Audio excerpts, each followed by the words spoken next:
بسم اللہ الرحمن الرحیم۔ شروع اللہ کے نام سے جو بڑا مہربان اور نہایت رحم کرنے والا ہے۔ السلام علیکم ورحمۃ اللہ وبرکاتہ۔ محترم ناظرین کرام، آج ماہ سفر 2025 کا چاند ظاہر ہو چکا ہے۔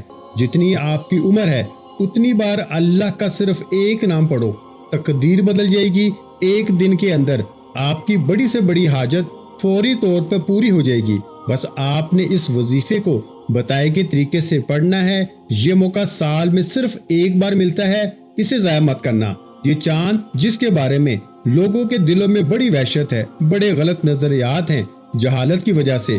سفر کا چاند اپنے ساتھ خوشیاں لاتا ہے۔ جو لوگ سمجھتے ہیں نا کہ سفر کا چاند نحوستیں لاتا ہے، پریشانیاں لاتا ہے، تنگ دستیاں لاتا ہے، بیماریاں لاتا ہے، ان سے میری ہاتھ جوڑ کے گزارش ہے کہ ماہ سفر کا چاند ظاہر ہو چکا ہے۔ اللہ کا یہ نام صرف بتائے گئے طریقے سے جتنی آپ کی عمر ہے اتنی بار پڑھ لیں، انشاءاللہ آپ کی ساری عمر کے تمام مسائل ختم ہو جائیں گے۔ جتنی آپ کی عمر ہے، آپ کی عمر کے تمام دکھ، غم، تکلیف ایک بار اس وظیفے کو پڑھنے سے فوری طور پہ ختم ہو جائیں گے۔ لیکن شرط یہ ہے کہ آپ نے اس وظیفے کو آج کے دن پڑھنا ہے۔ سفر کا چاند نظر آتے ہی یا چاند کی خبر سنتے ہی آپ نے اس وظیفے کو پڑھ لینا ہے۔ بعض اوقات موسمی خرابی کی وجہ سے چاند نظر نہیں آتا۔ اگر چاند نظر نہ آئے تو چاند کی خبر سن کر بھی آپ اس وظیفے کو پڑھ سکتے ہیں۔ آپ کے پاس پوری رات موجود ہے، جب چاہیں آپ اس وظیفے کو پڑھ سکتے ہیں۔ یکم سفر شام مغرب سے پہلے آپ اس عمل کو کر سکتے ہیں۔ دیکھیں، اگر آپ کی عمر 20 سال ہے تو آپ نے 20 بار اللہ کا نام پڑھنا ہے۔ 22 سال ہے تو 22 بار پڑھنا ہے۔ 70 سال ہے تو 70 بار، یعنی جتنی بھی آپ کی عمر ہے، جو انسان یہ وظیفہ پڑھے گا نا، جتنی اس کی عمر ہے اتنی بار اللہ کا ایک اسم پاک پڑھنا ہے۔ یہ اللہ والوں کا ایک ایسا خاص راز ہے، ایک ایسا خاص وظیفہ ہے جو ماہ سفر کا چاند دیکھ کے پڑھا جاتا ہے۔ اس وظیفے کو چاند دیکھ کے پڑھتے ہی پورا مہینہ اللہ کی رحمت میں وہ بندہ چلا جاتا ہے۔ پورا مہینہ آپ اللہ کی رحمت کے سائے میں چلے جاتے ہیں۔ پورا مہینہ اللہ آپ کی حفاظت فرماتا ہے۔ پورا مہینہ ہر دکھ، غم، تکلیف، نقصان، بیماری، پریشانی، جادو، جنات سے آپ کی حفاظت ہو جاتی ہے۔ لیکن شرط یہ ہے کہ آپ نے اس وظیفے کو پڑھنا ہے۔ اب ماہ سفر کے بارے میں جن بہنوں اور بھائیوں کو یہ خیالات آتے ہیں نا کہ اس مہینے میں شادی نہیں کرنی چاہیے، لوگ کاروبار شروع نہیں کرتے، لوگوں کا خیال ہے اس مہینے میں شادی کرنے سے شادی توڑ نہیں جاتی، اس مہینے میں کاروبار کرنے سے کاروبار میں کامیابی نہیں ملتی، اس مہینے میں کوئی بھی نیک کام کرنے سے، کوئی بھی خوشی کرنے سے وہ خوشی دیر پا نہیں رہتی۔ یہ تمام میرے بھائیوں جہالت کی باتیں ہیں۔ اللہ کے حبیب صلی اللہ علیہ وآلہ وسلم نے ان تمام باتوں سے منع فرمایا ہے۔ آپ خود سوچیں، جب اللہ کے حبیب نے اس مہینے کے بارے میں ایسی باتوں سے منع فرمایا ہے تو کیا اس مہینے میں نحوستیں آ سکتی ہیں؟ کیا اس مہینے میں مشکلات آ سکتی ہیں؟ کیا اس مہینے میں پریشانیاں آ سکتی ہیں؟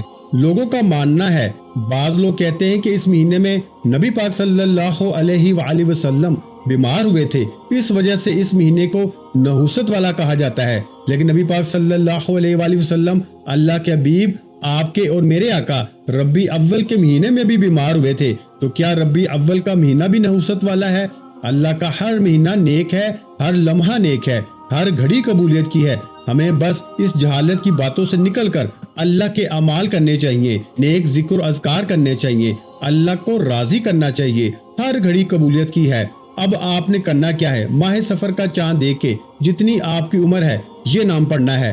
اس نام کی برکت سے آپ کی جتنی زندگی گزر چکی ہے، آپ کی زندگی سے نحوستیں ختم، آپ کی زندگی سے بیماریاں ختم، پریشانیاں ختم، جتنی آپ کی عمر کے مسائل ہیں وہ ختم ہونے کے بعد آپ رب کعبہ سے پورا سال جو کچھ مانگتے چلے جائیں گے آپ کو ملتا چلے جائے گا۔ اور یہ وظیفہ پڑھنے کے بعد آپ کو کئی مہینوں اور گھنٹوں تک انتظار نہیں کرنا پڑتا۔ ماہ سفر کا چاند یہ اپنے ساتھ خوشی لے کر آتا ہے۔ اگر آپ چاہتے ہیں کہ آپ کا نصیب سفر کے چاند کی طرح منور ہو جائے، آپ چاہتے ہیں کہ آپ کا مقدر سفر کے چاند کی طرح روشن ہو جائے، تو دنیا کے تمام کام چھوڑ کے ماہ سفر کا چاند دیکھ کے اس وظیفے کو آپ نے لازمی پڑھنا ہے۔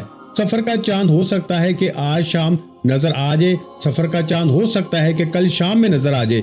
جب بھی آپ کو سفر کا چاند نظر آئے اور آپ اس وظیفے کو دنیا کے کسی بھی کونے سے بیٹھ کے کر سکتے ہیں، آپ پاکستان سے ہیں، آپ سعودی عرب سے ہیں، بنگلہ دیش سے ہیں، نیپال سے ہیں، مسقط، عمان، جاپان، دنیا کے کسی بھی کونے سے آپ کا تعلق ہے، جب آپ کے ملک میں یا جہاں بھی آپ موجود ہیں سفر کا چاند نظر آ جائے، آپ کو اس وظیفے کو پڑھنے کی مکمل اجازت ہے۔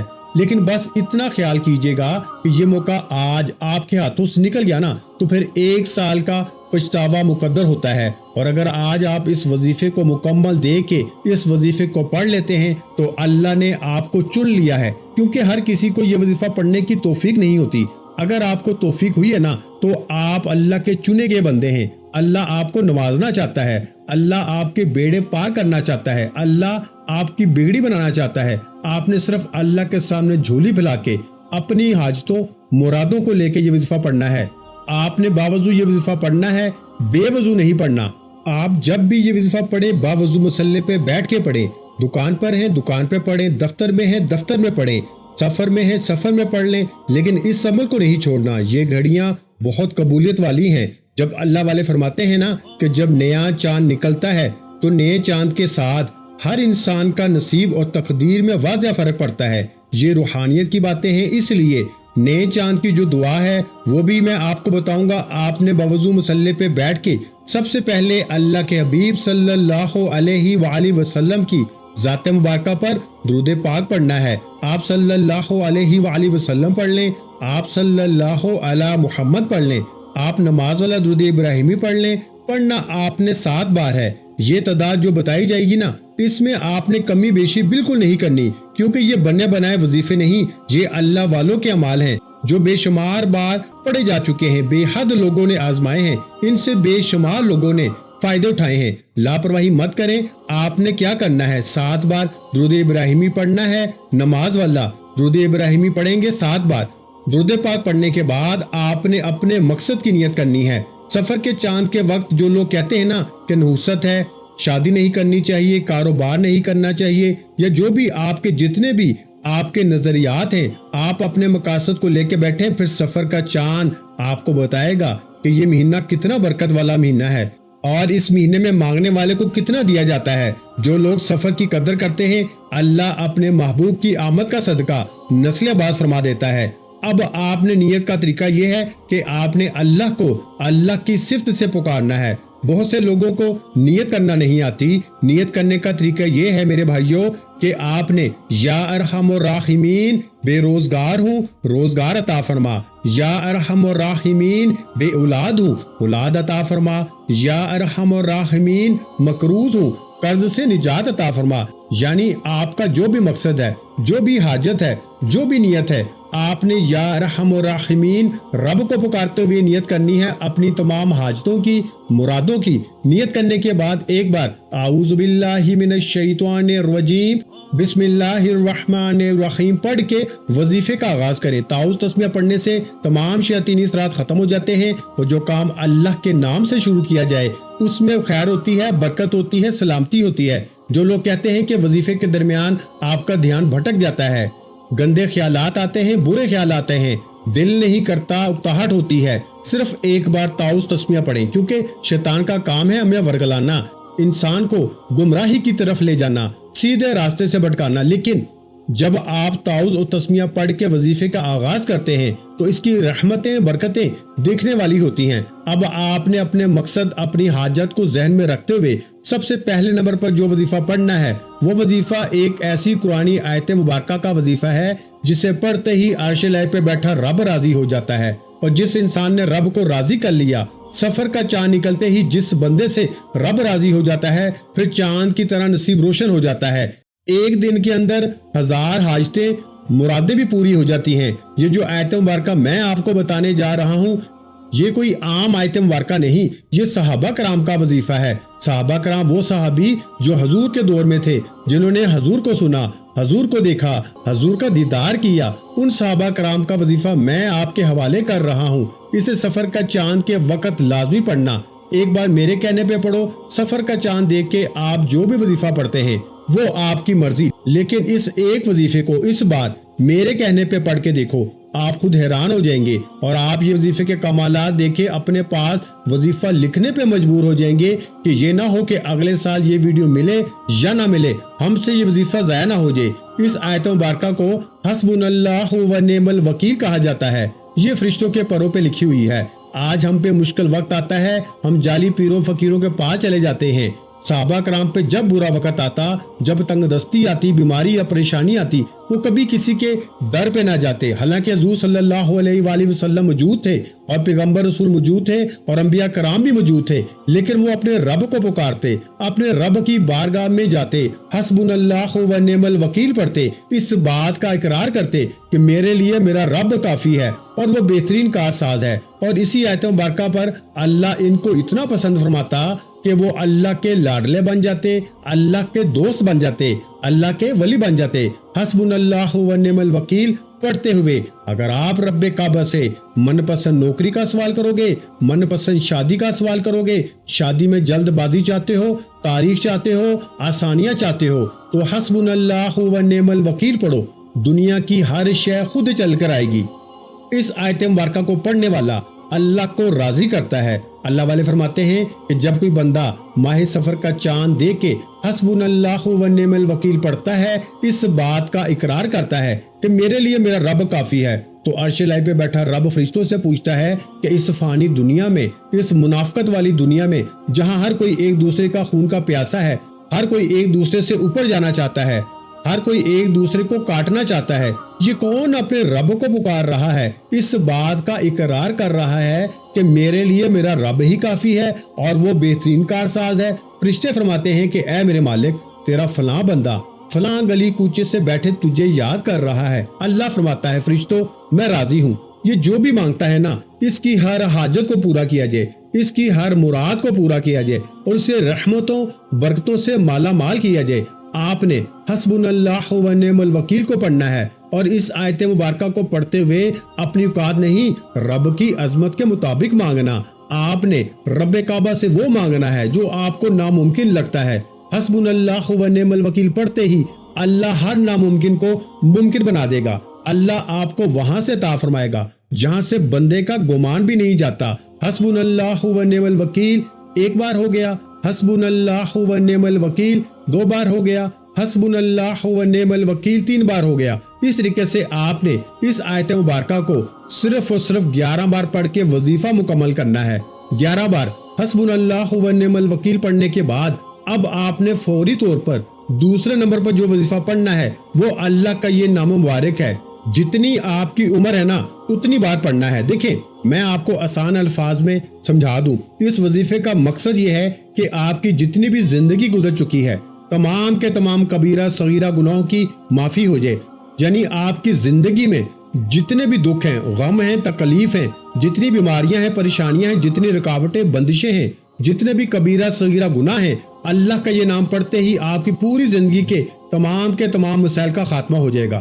اگر آپ کی عمر 25 سال ہے تو آپ نے 25 بار اللہ کا یہ نام پڑھنا ہے۔ اگر آپ کی عمر 35 سال ہے تو آپ نے 35 بار اللہ کا یہ نام پڑھنا ہے۔ یعنی جو انسان یہ وظیفہ پڑھ رہا ہے نا، وہ اپنی عمر کے مطابق اس وظیفے کو پڑھے۔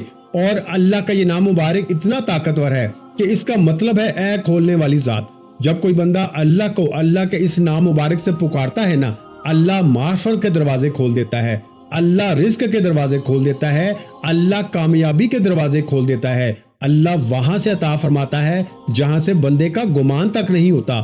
وہ لوگ جو کہتے ہیں نا کہ ہمیں وظیفوں کا فائدہ نہیں ہوتا، وہ لوگ جو کہتے ہیں کہ ہمارے گھر سے غربت ختم ہونے کا نام تک نہیں لیتی، جن کے کاروبار رکے ہوئے ہیں، جن کی دکان پہ گاہک نہیں آتا، جن کا کوئی کام رکا ہوا ہے، کام ہوتے ہوتے رہ جاتا ہے، کامیابی ہاتھوں سے نکل جاتی ہے، اللہ کا یہ اسم پاک پڑھیں۔ اس اسم پاک کے فیوز برکات دیکھنے والے ہیں۔ اسے پڑھ کے آپ رب کعبہ سے 1 لاکھ مانگیں گے نا، اللہ آپ کو 70 گنا زیادہ یعنی 70 لاکھ سے نوازے گا۔ آج جس کو جو چاہیے، جتنا چاہیے، جیسا چاہیے، مانگتے چلے جائیں، اللہ آپ کی نسلوں کو بھی بات فرما دے گا۔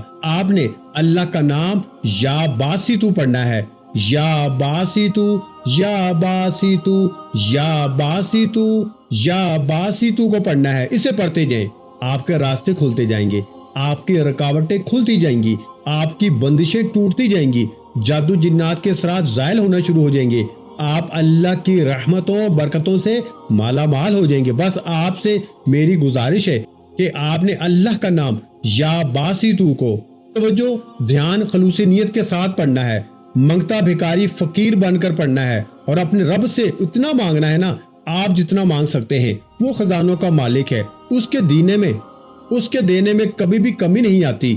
اب دیکھیں، جس کی عمر 20 سال ہے وہ 20 بار اللہ کا یہ نام پڑھے گا تو 20 سال کے دکھ غم تکلیف کبیرہ صغیرہ گناہوں کی معافی ہو جائے گی۔ جس کی عمر 30 سال ہے وہ 30 بار پڑھے گا، جس کی عمر 40 سال ہے وہ 40 بار پڑھے گا، یعنی جتنی آپ کی عمر ہے اتنی بار اللہ کا یہ نام پڑھنے سے آپ کی پوری زندگی کے گناہوں کی بخشش ہو جائے گی، پوری زندگی کے دکھ غم ختم ہو جائیں گے، اور ایک ایسی نئی زندگی کا آغاز ہوگا، ایک نئی زندگی جینے کا موقع ملے گا۔ اس میں تسخیر خلق ملتا ہے، یعنی اللہ لوگوں کے دلوں میں آپ کے لیے محبت ڈال دیتا ہے، لوگ آپ کو محبت کی نگاہوں سے دیکھتے ہیں، آپ کی عزت کرتے ہیں، آپ کا احترام کرتے ہیں، آپ کے نقش قدم پہ چلتے ہیں۔ بس آپ نے توجہ کے ساتھ ماہ سفر کا چاند دیکھ کے اللہ کا یہ نام پڑھنا ہے اور منگتا بن کے بیٹھنا ہے۔ آپ اس وظیفے کو رات ہو سفر کا چاند دیکھ کے پڑھیں، صبح ہونے سے پہلے اللہ آپ کے مقدر کے ستارے چمکا دے گا، آپ کے رکے ہوئے کام ہونا شروع ہو جائیں گے، آپ کے بگڑے کام سنورنا شروع ہو جائیں گے۔ آپ نے اللہ کے اس نام کو پڑھنے کے بعد اب آپ نے تیسرے اور آخری نمبر پر جو وظیفہ پڑھنا ہے نا، وہ اس عمل کی ریڑھ کی ہڈی ہے، اس کے بغیر یہ وظیفہ نامکمل ہے۔ اب آپ نے آخر میں اللہ کی ایک قرآنی عمل، ایک ایسی قرآنی سورت کو پڑھنا ہے جو قرآن مجید کی سب سے چھوٹی سورت ہے۔ اس سورت کے بارے میں بڑے بڑے اللہ والوں نے وظائف کیے، بڑے بڑے اللہ والوں نے اس کی تسبیحات کی، اور اس تسبیح کو یعنی اس سورہ مبارکہ کو پڑھنے سے اللہ نے لوگوں کو اپنا قرب عطا فرمایا، لوگوں کو ولایت عطا فرمائی، اپنی دوستی عطا فرمائی، لوگوں کو خیر کثیر عطا فرمائی۔ دیکھیں، رزق آتا ہے، رزق بہت سے لوگوں کے پاس ہوتا ہے، لیکن کثرت والا رزق بہت کم لوگوں کے پاس ہوتا ہے، اور رزق میں کثرت کے ساتھ برکت بھی آ جائے تو سونے پہ سہاگا ہے۔ آج میں آپ کو جو قرآنی سورت بتانے جا رہا ہوں، یہ سفر کے چاند کو دیکھ کے پڑھی جاتی ہے، بس شرط یہ ہے کہ آپ کو جس طریقے کے ساتھ بتائی جائے گی آپ نے اسی طریقے کے ساتھ پڑھنی ہے۔ یہ اللہ والوں کا طریقہ ہے۔ انشاءاللہ اس سورہ مبارکہ کو پڑھنے سے میرا رب کریم نے چاہا تو آپ کے لیے آسانیاں ہو جائیں گی، آپ کے لیے کثرت والا رزق آئے گا، اور رزق میں کثرت کے ساتھ برکت بھی آئے گی، یعنی کہ آپ رب کعبہ سے جو کچھ مانگیں گے نا، اللہ آپ کو بہتر نہیں بہترین سے نوازے گا انشاءاللہ، اور اللہ آپ کے رزق میں ایسی برکت عطا فرمائے گا کہ آپ دونوں ہاتھوں سے بانٹتے رہیں، آپ کے رزق میں کبھی کمی نہیں آئے گی۔ یہ قرآنی سورت ہر کسی کو آتی ہے، یہ قرآن پاک کی سب سے چھوٹی لاڈلی سورت ہے، اللہ کے حبیب صلی اللہ علیہ وآلہ وسلم کے مشکل وقت میں نازل ہوئی، جس سورت نے اللہ کے حبیب کو مشکل سے، دکھوں سے، غموں سے نجات عطا فرمائی، جسے پڑھنے سے دشمن سے حفاظت نصیب ہوتی ہے، دشمن کا خانہ خراب ہو جاتا ہے، دشمن تباہ و برباد ہو جاتا ہے، آپ کے راستے میں کھڑی ہر طرح کی رکاوٹیں پہاڑ بھی ہوں تو راستہ چھوڑنے پہ مجبور ہو جاتے ہیں۔ اگر آپ بھی کسی بند گلی میں جا چکے ہیں، اگر آپ بھی بے بس ہو چکے ہیں، مجبور ہو چکے ہیں، آپ کو کوئی راستہ دکھائی نہیں دیتا، آپ اس سورہ مبارکہ کو پڑھیں، اسے سورہ کوثر کہا جاتا ہے۔ ایک بار میرے ساتھ سورہ کوثر کی تلاوت سماعت فرما لیں۔ بسم اللہ الرحمن الرحیم، انا اعطیناک الکوثر فصل لربک وانحر ان شانئک ھو الابتر۔ جس طرح میں نے تلاوت کی ہے نا، بڑی ٹھہر ٹھہر کے تحمل کے ساتھ، اسی طرح آپ نے بھی پڑھنی ہے، یعنی آپ نے بسم اللہ کے ساتھ سورہ کوثر کو پڑھنا ہے، ہر بار بسم اللہ کے ساتھ پڑھنا ہے۔ بسم اللہ کے فیض و برکات میں آپ کو بتانا شروع کروں نا تو ویڈیو بہت لمبی ہو جائے گی۔ میرا مقصد آپ کو اختصار کے ساتھ سورہ کوثر ماہ سفر کا چاند کا یہ خاص وظیفہ بتانا ہے، تاکہ آپ لوگ اس وظیفے کو جلد از جلد پڑھیں۔ ماہ سفر کا چاند دیکھ کے ہماری یہ خصوصی دعا بھی ہوتی ہے، جو لوگ اس دعا میں شامل ہونا چاہتے ہیں 11 بار درود پاک پڑھ کے کامنٹ سیکشن میں اپنا نام لکھیں، انشاءاللہ آپ کا نام دعا میں شامل کر لیا جائے گا۔ یہ نئے چاند کی جو دعا ہے یہ تقدیر کو بدل دیتی ہے، اس لیے اس دعا میں آپ نے ضرور شامل ہونا ہے۔ اب توجہ کریں، آپ نے سورہ کوثر کو کتنی بار پڑھنا ہے، اس سے پہلے ایک بات کو سن لیں اور سمجھ لیں کہ ماہ سفر کے چاند کے وقت آپ نے یہ 3 اعمال اسی طریقے ترتیب و تعداد میں پڑھنے ہیں، اللہ کے سامنے خشوع و خضوع سے پڑھنے ہیں، توجہ دھیان اور یقین کامل سے پڑھنے ہیں۔ اس موقع کو آپ نے ضائع نہیں کرنا۔ آپ نے سورہ کوثر کو 7 بار پڑھنا ہے، یعنی 7 ٹائم پڑھنا ہے۔ 7 بار سورہ کوثر کو بسم اللہ کے ساتھ بتائے گئے طریقے سے پڑھتے ہی آپ آخر میں اللہ کے حبیب صلی اللہ علیہ وآلہ وسلم کی ذات مبارکہ پر اتنا ہی درود پاک پڑھنا ہے جتنا آپ نے عمل کے شروع میں پڑھا۔ اب اللہ والوں نے اتنے طاقتور وظیفے کے ساتھ کامیابی کے ایک راز بھی بتایا جو میں آپ کو بھی بتانا چاہتا ہوں۔ اس عمل کو کرنے کے بعد آپ نے دونوں ہاتھ اٹھا لینے ہیں دعا کے لیے دونوں ہاتھ اٹھا کے آپ نے سب سے پہلے درود پاک پڑھ کے دعا کا آغاز کرنا ہے اور استغفار پڑھنا شروع کرنا ہے۔ استغفر اللہ استغفر اللہ استغفر اللہ پڑھتے جائیں، ندامت اور شرمندگی کے ساتھ اپنے کبیرہ صغیرہ گناہوں کی توبہ کریں۔ اللہ والے فرماتے ہیں کہ انسان کبھی بھی توبہ کرے تو اللہ قبول فرماتا ہے، لیکن ماہ سفر کا چاند دیکھ کر جو توبہ کی جاتی ہے یہ توبہ اللہ کو اتنی پسند ہے کہ یہ توبہ کرنے والے کو اللہ اس کی توبہ کو فوراً قبول فرما لیتا ہے اور اس بندے کی ہر حاجت کو پوری فرما دیتا ہے۔ اب میں آپ کو توبہ کا طریقہ بتا دینا چاہتا ہوں۔ دونوں ہاتھ اٹھا کے درود پاک پڑھنا ہے اور استغفار کو 11 بار پڑھنا ہے۔ 11 بار پڑھتے ہوئے ہر انسان اپنے گناہوں کو جانتا ہے، ندامت کے ساتھ اپنے کبیرہ صغیرہ گناہوں کی توبہ کرنی ہے اور نیت کرنی ہے کہ اے میرے مالک آج بخش دے، دوبارہ کبھی ایسا گناہ غلطی کوتاہی نہیں کروں گا جس سے تو اور تیرا محبوب ناراض ہو۔ یہ توبہ کرنے کا اصل طریقہ ہے۔ اس کے بعد دونوں ہاتھ اٹھا کے جو بھی مانگیں گے اللہ آپ کو ضرور عطا فرمائے گا انشاءاللہ۔ دعا ہے کہ رب کعبہ میرا سنانا اور آپ کا سننا اپنی پاک اور بلند بارگاہ الہی میں قبول و منظور فرمائے۔ جو مانگا مقدر فرمائے، جو نہیں مانگ سکے بن مانگے عطا فرمائے۔ ویڈیو اچھی لگی ہو تو ویڈیو کو لائک کرنا مت بھولیں، اور اگر چینل پہ نئے ہیں تو چینل کو سبسکرائب کرنا مت بھولیں، کیونکہ ایسے بہت سے وظائف، بہت سے اعمال آپ کے حوالے ڈیلی بیسس پہ کرتا رہوں گا۔ اپنا بہت سا خیال رکھیے گا، مجھے اپنی دعاؤں میں یاد رکھیے گا۔ ملتے ہیں انشاءاللہ العزیز ایک اور نئے وظیفے کے ساتھ۔ اس وقت تک کے لیے خدا حافظ۔ السلام علیکم ورحمۃ اللہ وبرکاتہ۔ جزاک اللہ۔